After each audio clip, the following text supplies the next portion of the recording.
মানুষ চায় সবাই না হোক, অন্তত কেউ একজন তাকে বুঝুক। হাজারো সম্পর্কের ভেতর দিয়ে মানুষ আসলে সেই কেউ একজনকেই খুঁজে বেড়ায়। এই খোঁজার জার্নিটাই জীবন।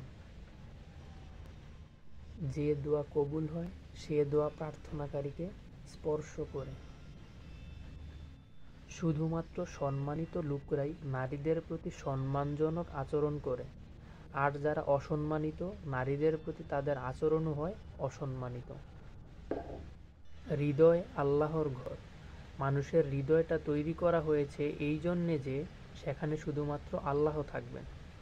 সে ঘরে আল্লাহ ছাড়া অন্য কিছু ঢুকলেই শুরু হবে তোমার জাগতিক অশান্তি। এতক্ষণ যে বইয়ের লাইনগুলা যে পড়লাম, এই লাইনগুলো হচ্ছে যে আসমান বইয়ে। আসমান লিখছে হচ্ছে যে লতিফুল ইসলাম শিবলি। আসলে এই এই বইটা আমার খুব ভাল লাগছে। থ্রিলার একটা উপন্যাস। বইটার মাঝে মাঝে অনেক মিনিংফুল, জীবন পরিবর্তনকারী অনেক কথাবার্তা আছে। পড়তে পারেন।